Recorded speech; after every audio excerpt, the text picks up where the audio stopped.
স্বপ্নযোগে কাবা দর্শন। উক্ত স্বপ্ন সম্পর্কিত বিস্তারিত ব্যাখ্যা। স্বপ্নযোগে কাবা দর্শন ও কাবাঘরের ব্যাখ্যা হলতা মুসল মানদের ইমামের মর্যাদায় অধিষ্ঠিত।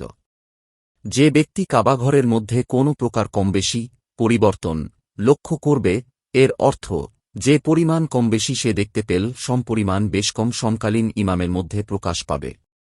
খানায় কাবা দর্শনের ব্যাখ্যা কোন সময় শান্তি ও নিরাপত্তার অর্থবোধক হয়ে থাকে। তাই কেউ যদি পবিত্র মক্কা নগরী ব্যতীত অন্য কোন শহরে কাবাঘর দেখতে পায়, তাহলে এর ব্যাখ্যা হল উক্ত শহরের বাসিন্দাগণ শান্তি, সমৃদ্ধি ও নিরাপত্তার অধিকারী হবে। কেউ যদি কাবাঘর দেখতে পায় এবং স্বপ্নযোগে তার তোয়াফ করে আর হজ্জের কিছু নিয়মও সম্পাদন করে, তাহলে এটা তার দীনিমানের মধ্যে কল্যাণের লক্ষণ। স্বপ্নযোগে কাবাঘর দর্শনকারী ব্যক্তি সর্বদা শানশকত, জাঁকজমক, শান্তি সমৃদ্ধি ও বিজয়ীরূপে জীবন কাটাবে। কেননা কাবাই হল মূল উদ্দেশ্য এবং আশা আকাঙ্ক্ষার চূড়ান্ত কেবলা। কেউ স্বপ্নে দেখল কাবাঘরের প্রতি সে পৃষ্ঠ প্রদর্শন করেছে অথবা এর উপরিভাগে নামায় পড়েছে, এটা তার ইসলাম থেকে মুখ ফিরানো এবং দ্বীন বর্জন করার নিদর্শন।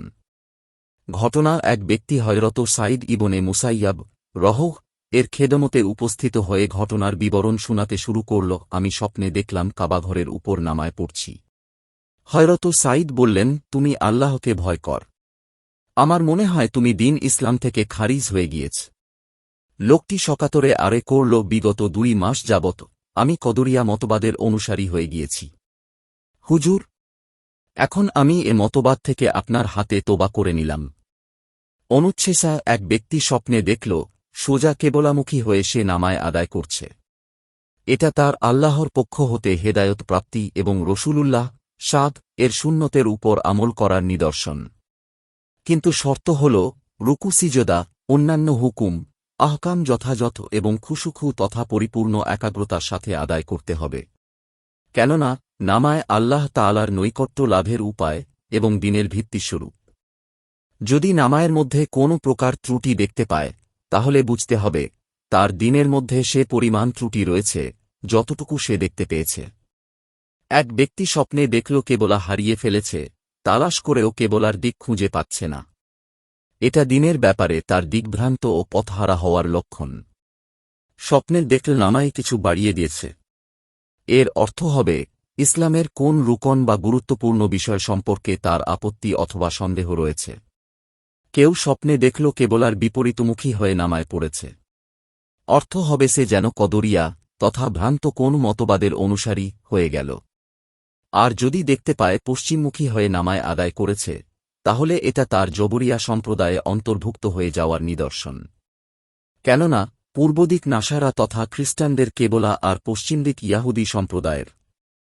অনুরূপ কেউ স্বপ্নযোগে দেখতে পেল সে ইয়াহুদী, খ্রিস্টান কিংবা অগ্নিপূজকে পরিণত হয়েছে। এর ব্যাখ্যা হল সে তাদের প্রিয়ভাজন হবে এবং তাদের বিপদে দ্রুত এগিয়ে যাবে। কেউ দেখতে পেল সে মূর্তি পূজায় লিপ্ত আছে। এর অর্থ হল সে আল্লাহ প্রতি মিথ্যা আরোপ করবে এবং মিথ্যা ও ভ্রষ্টতার কথা বলে বেড়াবে। তদুপরি সে ব্যক্তির মদ্যপানে অভ্যস্ত হওয়া এবং পাপাচারে লিপ্ত হওয়ার প্রবল সম্ভাবনা রয়েছে। উপাস্য মূর্তিটি রূপার তৈরি হলে হয়তো সে পাপকর্মের নিকটবর্তী হয়ে পড়বে অথবা কোন নারী সম্পর্কে মিথ্যা রটনায় জড়িয়ে যাবে। মূর্তিটি সোনার তৈরি হলে নিজের জন্যে ক্ষতিকর অপছন্দনীয় বিষয়ের সম্মুখীন হবে।